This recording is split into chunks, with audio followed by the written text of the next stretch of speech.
Hello teacher, today we will present the lesson plan we designed based on the backward design unit plan developed on Root Solar Network. Rather than viewing lesson planning as simply organizing classroom activities, we approach it as a pedagogical decision process. Every element of this lesson, from the objective to the assessment opportunities, was intentionally planned to align it with unit goals, the national curriculum, and our students' learning needs. This class belongs to 4 of 7 lessons. It is the middle stage of the learning sequence, which is hobbies and preferences. This position is intentional because students have already developed the foundational vocabulary and communicative expressions introduced during the first lessons. At this point, they are ready to move beyond recognizing language. Instead of selecting interesting activities, first we begin by considering the desired learning outcomes established in stage 1 and the evidence of learning identified in stage 2. Our unit focuses on helping students communicate their hobbies and preferences while comparing different activities in both oral and written contexts. This lesson specifically contributes to that goal by strengthening students' ability to compare hobbies and justify personal preferences through meaningful interaction. The lesson is aligned with OLA 7 from the Chilean national curriculum because students listen to and respond to oral texts, exchange ideas with classmates, and use English to communicate personal opinions in authentic communicative situations rather than isolated grammar exercises. Previous knowledge played a fundamental role.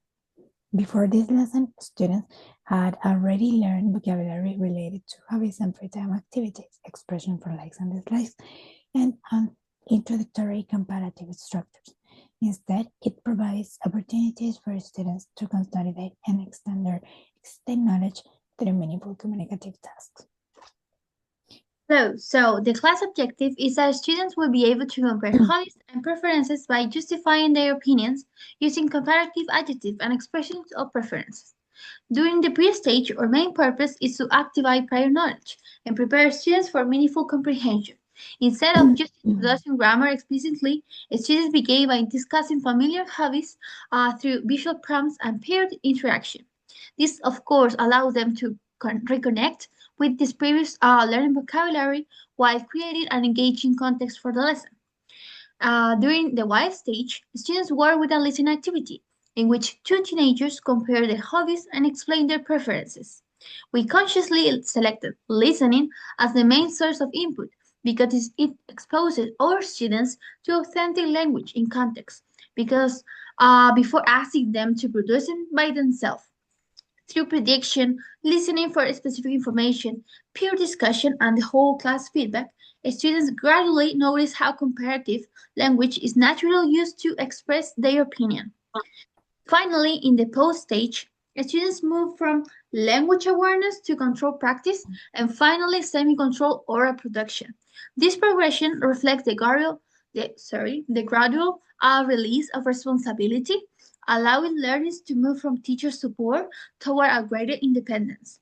In this stage, our students are going to use comparative language to communicate meaningful personal ideas while interacting with the classmate rather than just practicing grammar in isolation.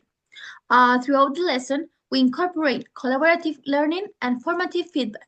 Of course, these strategies create multiple opportunities for students to negotiate meaning, receiving support, and finally developing communicative confidence. Of course, the resources were selected to support our objective. For example, visual images, hobby cards, listening material, worksheet, guidance speaking frames all function as scaffolds that reduce cognitive load and help students focus on the meaningful communication. Yes, hello teacher, and we understand also formative assessment as an ongoing process that informs both students' learning and teacher decision making. So during each stage, the teachers gathers evidence through observation, questioning, peer interaction, guided practice. So this progress clarify misunderstanding, but also provide immediate feedback whenever it's necessary or not. Also, the exit ticket serve as the final source of evidence for this lesson. Rather than measuring isolated grammar, as Marian said, knowledge also, it requires students to compare. How is in that case? By justifying their own personal preferences, using the target language, developing their how the hope. So this evidence directly reflects the class objective. And from also a pedagogical perspective, every instructional decision was made to maintain coherence between curriculum, assessment, but also in the classroom practice. The lesson does not treat language as an isolated grammatical content. Instead, English in that case is used as a meaningful tool for communication through a topic which is relevant for the students' everyday experiences. So designing this lesson also reminds us that effective planning requires continuous reflection. While our lesson provides multiple opportunities for interaction and formative assessment, we can recognize that classroom implementation always presents new challenges. Students may require different levels of scaffolding, maybe additional vocabulary support, or more time just for oral production. So therefore, flexibility remains like an essential component in professional teaching practice. So finally, this planning experience reinforces our own understanding that lesson design is much more than just organizing fun activities.